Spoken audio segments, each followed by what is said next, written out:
Hey, Raider Nation, how you guys doing tonight? Real quick episode of UnPhiltered Truth. Just giving you guys our thoughts on the recap of John Gruden's press conference. Very informative today, I'd say, Phil. It was very informative, and what he chose to share gave some credence and some credibility to some of the things that we said on the program that some people have been cool with, some people haven't been. And that the number one thing that stuck out to me is that Rod Marinelli was brought in to coach this defense. Yeah, his name was brought up, God knows, a handful of times. You know, he brought up about the D-line, but just brought up about defense in general. The fact that you heard John saying that he needs to see better results from Arden Key, weight and staying healthy, PJ Hall not coming into camp out of shape again, overweight, Maurice Hurst. We're getting good out of him, but we need just a little bit more from you. We see you have good potential, but we just need a little more from you. You so on and so forth. They're ready to look and see what they have out of Trayvon Mullen. They know they're expecting good things from him. Some of the rookies, they're expecting good things out of Abrams coming back. That being a bolster for the secondary. Now you're talking good on. Look, he didn't even meet Corey Littleton yet, but he knows that they invested a lot in some of these free agents that they brought in. And they're going to be a major help. But my whole thing is the fact that you are talking about everything defense, but you're not bringing not one thing up about Paul Gunther. Not a single mention of his name throughout the whole thing. And not only did he bring up all those guys that you mentioned, but he brought up Klee and brought up and the rookies and said that they are not going to be afraid to start the youth. The youth were brought in here to earn a job, and if they earn the job, they will play. And see, that's something that's new to John Gruden. Well, everybody that's known John Gruden for over the years, he's always been about his veteran presence. But now that he's seen the positive results out of his younger players, we're not going to get the same old John Gruden. We're getting a John Gruden that's like, since we've gotten excellent results out of Max Crosby, we know what we have in Cleveland Farrell, and so on and so forth. We saw what Maurice Hurst can do, and Trayvon Mullen. You just go down the list and you're just like, hey, you know what? Let's continue this. If it's not broke, don't fix it. I mean, there's things that you got to fix on defense, like turnovers and whatnot. And what was wild when he talked about turnovers, the next thing you hear, he's talking about who? Rod Marinelli. And you look at the players that are brought in, these are guys that have worked, that have actually, I think, been around Marinelli. I mean, you look, like I said, we have Heath, have a couple other guys. Lee Collins. Hey, that's another one. Lee Collins, and he mentioned Malik Collins by name and his importance to the three technique in this defense. Yeah. Those were that was a name that he was explicit with saying, and he's right. They need to produce more turnovers. Being ranked 31st is not going to cut it, especially in a division where you're going up against the defending Super Bowl champions. The youth are going to get a chance to play. They've shown that they can handle it because the drafting that this team has done has been incredible in the last 2 years. And we have yet to see this draft class actually take the field and do something. But if last year's draft class was any indication of what's to come, then they have done a magnificent job of stacking this roster and making it more of like a college atmosphere where, like we said on Monday, the starter, you have a beautiful group of starters, but the guy behind him is just as good, if not better. And if he has to step up and get the job done, then by all means, Mariota is healthy. He's over his shoulder issue. He's over his ankle issue. And he's got a grasp of the offense. Well, Not even that. I want to finish up on defense. I'm just looking at a few things. I know. I just threw that. I know you. I was going to. We're going to throw it out there. Let's go on. Let's go on. Right on out there. Good stuff. Come on, man. But yeah, just really the turnovers have been a problem. The fact that, and no disrespect to Eric Harris, because I actually appreciate him being out there on the back end. He led the team in turnovers. Absolutely. And the fact that you only had that and nobody else afterwards, that's a problem. That has to change. And the other thing about it, you got to try to score on defense as well. And I believe they can do that. So when you talk about turnovers, you got to first you need to get faster because you need to have people and people need to be understanding of what the defense is and not getting caught up in eye violations because they need to be close enough to make a play on the ball. Now, last season, a lot of people made references to all of the times that Trayvon Mullen got burned while making a move on the ball. And to be honest with you, and when I watched it, and I recognized that everybody was going to crucify him for it, but I saw something a little different. I saw a rookie that was in position to make a play on the football and coming up an eyelash of a second late. That's not going to happen this year. This year with the full, well, I can't even really call it a full off season under his belt because it's not really a full off season. But with a year of experience under his belt, some work, he's going to be able to make those timing adjustments and get to the ball. He started getting his hands on the football last season, but they started calling him back. Yeah. And so Arnett and Amukamara are physical in your face corners that beat you up and are going to be able to pick off a pass that comes near them. And so because they're able to stay on the wide receiver and be in position to make plays, you should expect to see that pick up. I would like to see them pick up a thumper at linebacker or somebody that can shake the ball loose when he hits you. Yeah, they have that in Abram, and they have that to a lesser extent in Heath. But I'd like to see that in the linebacking core in the middle of the football field. Now, here's the other thing, and remember, I think we were hitting at this a while back. But look, I'm gonna be real. Markel Lee's on the PUP list to start off the season. To start off training camp, and then you're going to jump right into the season. Don't know how long he's going to be on there. I'm going to be real here. You're going to see Tanner Muse get the chance of getting that starting lineup a lot. And another person we're going to end up seeing out there is Javin White. UNLV's finest, the running rebel, Javin White. I feel like with the speed that he has, the power and strength that he delivers with a hit is something that the Raiders need out there. Now, everybody's going to say, well, what about Nicholas Morrow? And yeah, I know we have Nicholas Morrow, but the thing about it, Nicholas Morrow, like he may come on strong, may look fast, but when it comes to run, it's like he gets engulfed by the offensive lineman, and it's he's not great in run support. He's not great in run support unless he's coming off an edge or unblocked.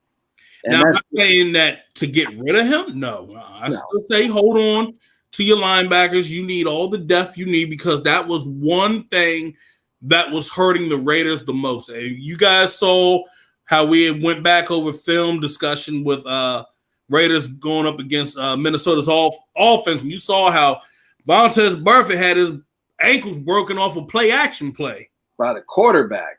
He didn't even have his ankles broken because in order to have his ankles broken, he would have had to have been able to track the ball. It was like the whole shift of the whole world went to the right, and his whole body's over there, and it's like, caught my legs. Honestly, it was real talk. It was like when you're playing Madden and you sell out the run to the one side and then they run and then they fake run to the other. And when after he pulls the ball and you look up and there ain't a soul in sight. So I'm gonna read some of the questions real quick. I hope you guys doing good today. Top 20, yes. Top 15. What's up, Andrew? Okay, Mr. Shredboat Cat. The Raiders defense should be within about 15 to 20. I don't know if they. I'm giving it 15, Phil. We were 24th. We were 24th. I think they make that jump up to 15 because if we're looking at a possibility that if Paul Gunther is being transitioned out, or if he is not able to handle the job all the way until week 4, or coaching for his job, then you're going to see Marinelli take over. And I've seen over the years how Marinelli is taking over for defense. Like us, let's say, for example, Dallas, when he went and took over, I believe during the middle of the season, he got them up within the top 15. Yes. And he had them playing defense within the top 10 for the past year, what? I think it was 5-6 years that they had him as defensive coordinator. Mm-hmm. I felt like the only downfall that happened with him when he gave pass defense control over to Chris Richards, I felt that was the whole decline in the defense. And then that they were losing some decent secondary players at the time. But other than that, I feel that he has an excellent track record and he can bring a lot to this team, well, to the defense side of the ball, where these guys can grow and become men out on that football field. So let's see. Markel Lee is a special team star at this point. Yeah, he's got to fight for it because you got to look. There's going to be guys that are undrafted free agents that are on this roster right here. They're fighting for a spot, and they have to show it in practice. They have to show it in the Zoom classrooms that they are knowledgeable on what they need to do. And if you're not knowledgeable and not comprehending what John's needing to do, it just sucks this year because it leaves you as an odd man out, quick, fast, in a hurry. Yeah. So other than that, you're looking at the defense. I think they're satisfied where they're at right now, but they need the results to show on the field. And I mean, that's everybody. Everybody wants to see Arden Key learn to step it the hell up, or PJ Hall be the guy that they draft him to be in the second round. Because they offered a lot of, and John Gruden hit on it. He said, we drafted them with high picks. They offered a lot of high picks. So if it's high picks, why aren't you producing? Now, some people are going to say, well, did that come from, do you go and just say, oh, that's a whole Reggie thing? That was the last, he was there drafting them. So, you going to look at it as that, or are you going to look at it as, is it on John? Now, John, I know he kind of took the blame on some things today, but, in my opinion, I'm not going to put all that on him. The reality is John Gruden is the ultimate players coach if you're one of his players, and he will step in and he will be a human shield to take that pressure off of you, because while he was true and accurate in what he said, he's got to be a better coach inside the red zone, and he's definitely got to get better fucking execution. and that's not on any one person in particular. It's on the whole offensive coordinator and the head coach. But push comes to shove, and it remains to be seen. Like he said, they got stuffed from 2 yards out far too many times last season. Nah, that's real. So, and while he wouldn't commit to saying what he expected from his new offensive weapons, he did make it clear that they have high expectations and aspirations, and they do expect for those players to come in and produce.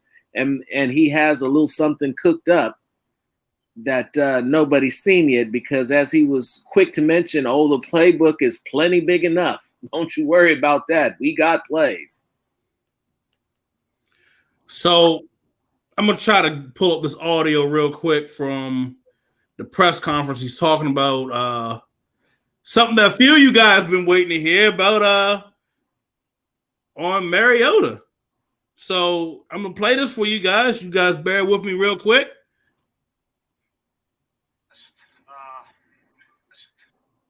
Here we go. Hope you guys can hear it. Let me know. Number one thing with Marcus was to get healthy. He had a shoulder problem. He had an ankle problem. It's a real credit to him to get the injury rehab done during all of this social distancing and the distraction of finding a doctor and being safe. He did a great job getting himself healthy and learning our system. That'll give him a chance to be Marcus Mariota. Hi, John. Anybody from USC today, some Geos. Now, one thing that stuck out to me, look, Marcus being Marcus, him being able to be himself again. A lot of people during the whole all season was saying that, you know, with everybody having to social distance and whatnot, it's going to be hard for him to learn the playbook and whatnot. Well, clearly right here, it shows that wasn't a problem.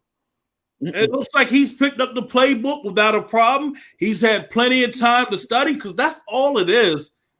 It's not just going out and just having to make the throws and whatnot.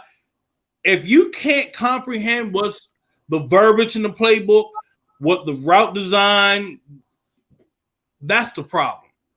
But in this case, what John Gruden was giving the press conference, he was being straightforward. He said he took care of himself. He got healthy. He made sure he comprehended and understood his playbook. And, you know, from what they saw when they did the little walkthroughs, you know, everybody, they probably ran a little bit of certain plays in the playbook while they're in the dome. And so far, it looks like he's satisfied and pleased with what he's seeing out of him right now. Now, I'm not going to try to jump into the whole, you know, there's going to be quarterback controversy right now.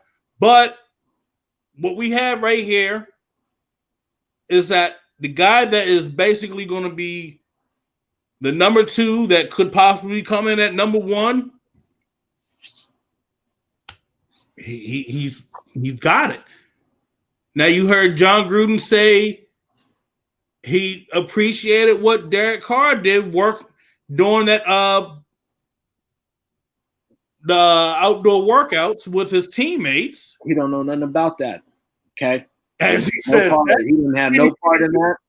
He didn't have nothing. He didn't know nothing about that. He's seen the YouTubes and the Twitter and the Instagram clips just like everybody else, but he don't know about what's going on. Don't know where those plays that they were running came from, and and who's been hitting who on what particular type of routes. Okay, don't ask him about that shit. You don't know nothing about it. I don't know anything about that. Nothing. Don't ask me. Andrew, you funny. You said route design. You mean Zay wide open, no throw? Yeah, over there, the jumping jacks. Nah, Brett, I don't know nothing about that. Went straight pure Belichick on him. It was hilarious to watch that point. Now, you know, another thing he talked about, not getting that push on the 1 yard line, struggling inside in the red zone. Extreme short yardage situations. It wasn't just the red zone. It happened to him a lot. Yeah. Where they needed 2 yards or less, their conversion rate was way low. And once you took Jacobs out of the equation, let's be honest, you're not getting that. You're not getting 1 to 2 yards in a stacked box with Jalen Richard or DeAndre Washington. Not in extreme short yardage situations. And they didn't have another fullback to line or another tight end that they could line up in front of Ingold to give him the ball. Well, now towards the end of the season, you started seeing them run those play actions where they threw the football to the fullback, leaking out the side of the offense so that he could pick up that yard or so. What you've seen from the video clips is a lot of Ingold working out, getting his pass, running his routes, catching his balls. He's got great hands and a real decent amount of speed, and he's really a complete player at fullback. And I fell in love with the guy when I saw him at training camp last season. And so what you will see is the playbook is going to get opened up. The training wheels are going to come off, because the reason why Derek Carr is remaining the starter is the continuity and the ability to open up the playbook. You can't necessarily do that with Mariota till Mariota is completely on with the offense. Shrimp boat. I'll say that you said nah, Phil. Gruden just hyping guys up as usual. I wouldn't actually say this time he's hyping guys up as usual. You don't have time for that. This is not like how we would have our normal press conference during the season. This was something different out of Gruden. Gruden has no time to waste. No, so he's not going to bullshit. Right? He's not going to bullshit anybody right now.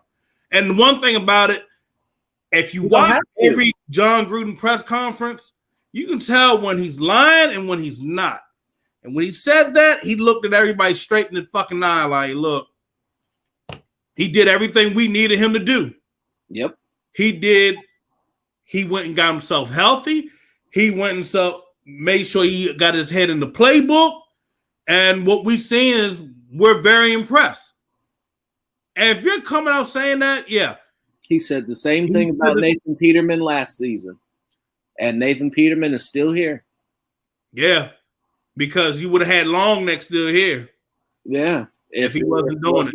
Yeah. The other thing about it, if you look at how he was straightforward with Arden, he named guys. He wasn't like just thinking about a random. No, he named them off the bat, or who needs to get the fuck better and who is what we want to see this year. He said, look, Arden Key ain't producing. He said PJ Hall's not giving me what I want, and he was our second round pick. And I need more from Maurice Hurst. He's doing all right, but I need more. Like Maurice Hurst, I'll be real. We're seeing about what 3-4 sacks from him, but Maurice Hurst is a guy that could actually be. I'm going to be real with you guys. He can be a defensive tackle that can get about on an average to what 7 sacks. I'm going to be real there. He has the potential. He can build up on his strength, and he can show a lot of people that, hey, I can get the damn job done. He needs this push with Rod Marinelli, and it's going to show. And you having Marinelli having Malik Collins being brought in, that's another solid that we're going to need inside. And the thing about it, I'm going to be real. If you want to look to cluster the line, make a big old cluster for the line, closing the gap, I'm going to be real. PJ Hall, I hope you're listening. I hope you're in shape. I hope you're ready to go. Cause I know you big mad over that speeding ticket that you got in Vegas. Complaining about the cops. Look, how about being ready to go? Because it's probably going to be you and Hankins right there on run support. Yeah. I want to clog that middle up, man. You can clog the middle up with those two guys. And the thing about it with this D line here, we're gonna be. You got to remember, you got Ryan Nassib, you got Collins, Hall, Hurst, Hankins, Farrell, Crosby. This is a whole rotation right there. This is the rotation that Dallas has had. I even say Cincinnati had back in the day, and they still have that. And one more thing, Farrell is being bumped into defensive tackle. Yes, he's going to be. We're going to be seeing Cleveland Farrell more at D tackle. So that's a big surprise. And a lot of folks on here have been saying that, oh, he's just mainly going to be the DN. But no, they're going to be using him more at D tackle. They need more of a push there. I see that Farrell looked to bulk up a little bit, and now you know why. but that's going to be a major help for him on the outside and the inside as well. And he's not being used as patty cake because they need him to help create pressure inside. That's on passing downs and shoot, even on run support. He's good on run support. Passing downs, we're going to really need that because if you want to help create turnovers, it comes with the D-line. The D-line, it starts with them. And disrupting timing. And the best way to do that is by getting heat on the quarterback, not allowing him to survey the field and get comfortable and wait for guys to get that separation that they need in order to have a wide open window to throw it in. Absolutely. All complimentary football. Yeah, so that's what you're going to need. That's what you're going to need. So offense, and I don't think we got into it. Devontae Booker, he was on the reserve COVID-19 list. So he is our first. I don't think it's really an opt-out. It's more of a positive test. Yeah, or he's been around someone that tested positive, and he's just on like the short-term reserve injury, it's like the short-term reserve list. Yeah, so he has the option of being able to come back. Yeah, the quarantine list. Yes. But as it stands now, your Lynn Bowden Jr. has been elevated to the number 2 back. Well, the thing about it, I felt like Lynn Bowden was already going to come in and be the number 2 back. Lynn Bowden, when you have about 7 to 9 players you got about up to 9 players in the box in the SEC looking to defend against him. Yes, in the SEC, I'm going to be real here. He's executing and he's averaging about 7+ yards a carry. And you need that out of a running back. Well, he was a quarterback, but he also a running back in high school. He can get the job done and he can produce. You can motion him out wide in the slot, wherever. This guy is going to be something that you see more and more. You're going to see Ruggs and Bowden being key parts in this offense. And John Gruden hit on another thing, that this playbook is big. And I keep thinking, a lot of folks are like, well, this playbook, you're only going to see like the slants and yards after catch. No.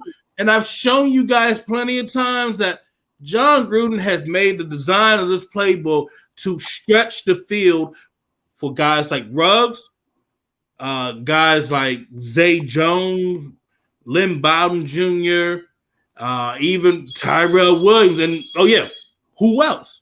Darren Waller. The thing of it is, you need your quarterback to go forward with what is supposed to be ran. Phil, you look like you're ready to say something. Go on, say. You do. You need your quarterback to execute the offense, and you need your quarterback to not get psyched out by what he sees and bails into his predictable audibles and tendencies. Across the league, the book is out on Derek Carr. Everybody will tell you get to him early, and he'll get rattled. They'll tell you pull up and press, show a blitz. He's checking to a hot route. One of them is going to be an out. One of them is going to be a slant. And if you know which way he's going based off the formation, you can pretty much tell where he's going with the ball before it's hiked. And so this plan that they come into with what they're going to do for the game is always a good one. When the defense makes adjustments, they need to make more adjustments as well. And that's on both the coach and the quarterback and the running game and the line, and the wide receivers got to catch the balls. It's a complete effort. It is a complete effort. And while we signify and signal out the quarterback 9 times out of 10, he's the only guy that touches the ball on every play. The one thing I like hearing what they were saying about Mariota, he's already living up to his reputation as a leader. Hey, you know, I've been telling them. I gotta read some of these comments. I telling don't want to leave nobody hanging out. Okay, if he can, it puts Hurts in a different class. Yeah, can he? Because he can play the run. Yeah, that's absolutely true. We got an interesting rotation. Quarterback will tell you they hate the inside rush more so than outside. Yeah. Yeah. I mean, and I give you a prime example. Marcus Mariota got tore up by the interior rush more than the outside rush when he was in Tennessee. If you go back and look at that Jaguars game, he got crushed. Hit low too. A lot of the shots he took were in around the knee to mid thigh area. A lot of them. And the thing about the interior rush that makes it so deadly is that a quarterback usually operates in between one of three particular sets of drops. You get a 3-step drop, a 5-step drop, or a 7-step drop. If somebody is in your face by the time you hit your back foot on the 5th-step drop, you got nowhere to go. As soon as you step up, you plant to look up to throw the ball, this 300-pound dude is in your face. You now have to completely take your eyes off the field in front of you, no longer looking at a place to throw the ball because this dude is in front of you and this dude is in front of you now. Yeah. And he has to be avoided. Where that outside rush, you can step up in the pocket and let your lineman push him right behind you and slide out. There's no place to slide when a guy is coming up straight directly at you. As you know, the shortest distance between 2 points is always a straight line, and that straightest line you can get is from the interior presence of the defense.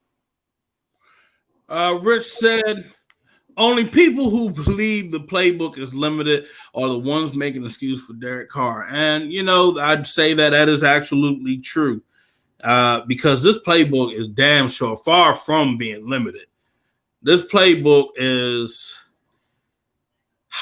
Phil, you remember I wrote on this, that he was going to be bringing a lot of stuff to the table? Absolutely. That was what my first article when he first came in. John Gruden is literally back to the future. He has past, present, and future in his playbook.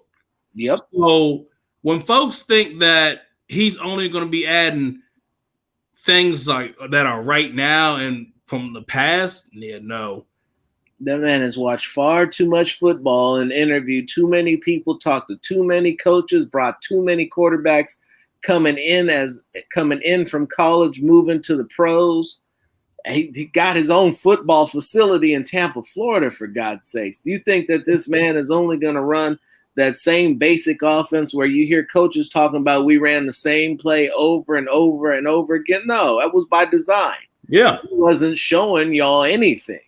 So that for an opportunity like this, when all the pieces were in play, when he had all the speed in the field and needed to make a presence in the show, albeit in front of a predominantly empty building during the COVID season. But this is where we see what he's been working on. If you don't see it now, then I very seriously doubt if we're going to ever see it. And the funny thing, damn, I ain't lost my train of thought, but there's no need to keep the leashes on the rein, hold back the reins on the quarterback. Your running back has proved he's the top 10 running back in the league. Yeah. Your wide receivers, you got the fastest guy, the best overall receiver, and probably the most underrated receiver in Bryan Edwards. Now, I'll be the first to tell you that I wasn't fully hip to Bryan Edwards until I went back and I looked at the University of Southern Carolina record books, and my man is killed it. And it's not even with the stats that he put up, bro. But you look at him and what him and Deebo Samuels did together. That was nasty. Just ugly. That's a grown man and a big body playing the physical type of receiver that we haven't seen in a long, long time. And I add in this, the Raiders, and they've said it, Tom Cable has said it, that they are going to run the ball, even though you have the defense coming that way, and they still have made positive yards when they do that. To be honest, we found out that the Raiders have ran the same running plays for an entire damn game, and they're like, until you stop it, we'll switch it up. There's no need. If I can run this play, it's coming, and you can't stop it. I don't need to run another play. I'm going to keep running this same play straight down 3-4 yards, straight down the field until I score, or you stop it. And then once you stop it, I'll entertain having to do something different.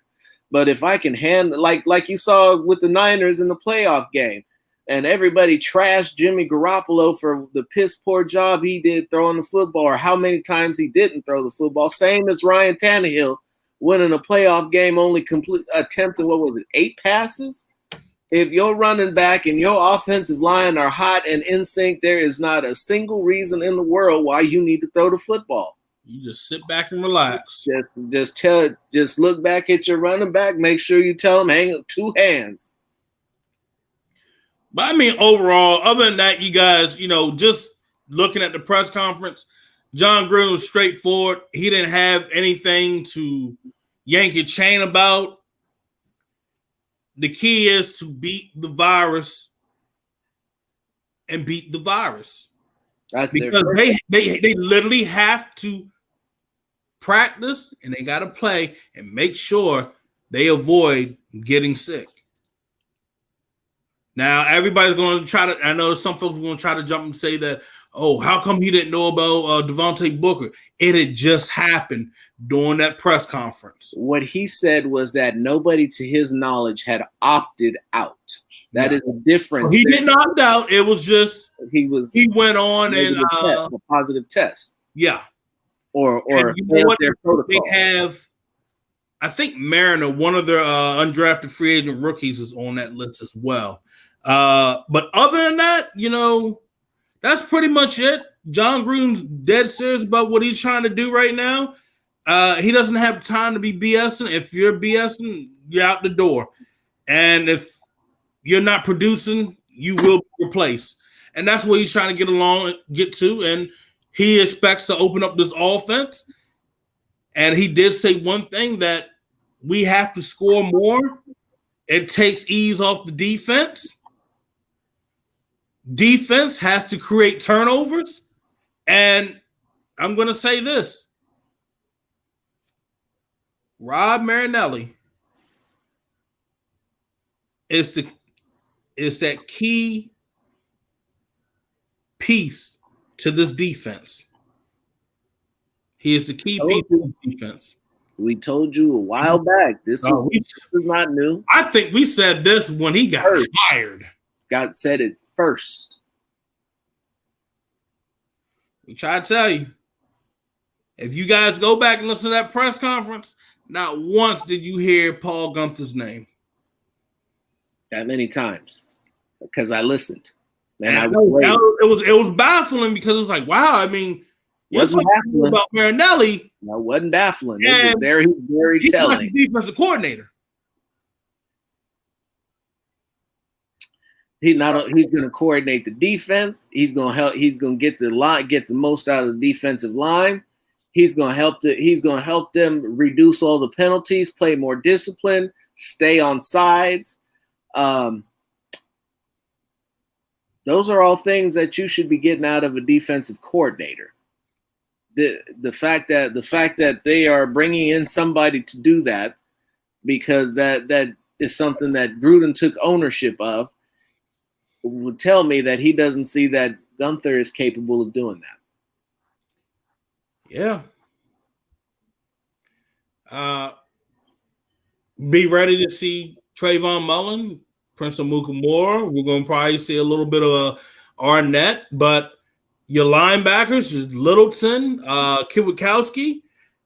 We're going to see Tanner Muse. You're going to see Cleveland Farrell inside.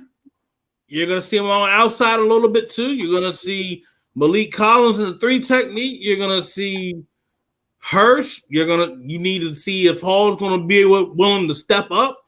He's asking Arden Key and PJ Hall to step up and get their health wise. They need to step up. They need to get a factor. Do what you need to do to be a professional. They want to see more from Maurice Hurst, as we just said. I would be shocked if we see a little bit of Javin White. We're gonna see some of these undrafted free agents. So I think a lot of folks are like, oh, they're probably gonna get cut, but I think there's gonna be some guys that are gonna end up making it. I want to give you a preview of. No, not even a preview. No, I'm just gonna give you my projected 53-man roster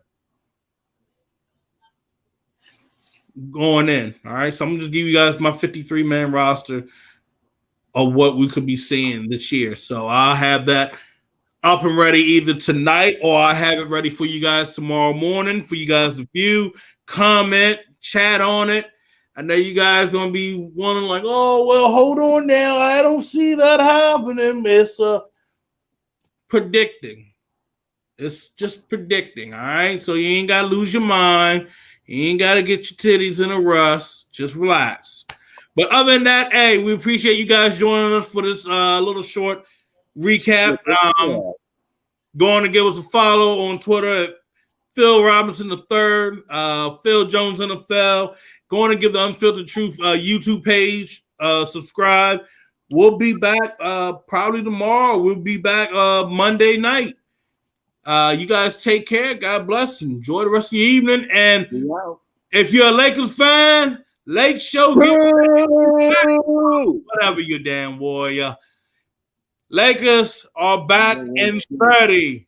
They ain't gonna win shit. Shut your mouth. They ain't gonna win nothing. Shut your mouth. Now the Clippers are gonna finally play since they were just trying to coast through the season. Shut your mouth. That's why your ass is sitting at home. You're sitting at home in the Bay. And you're not take care.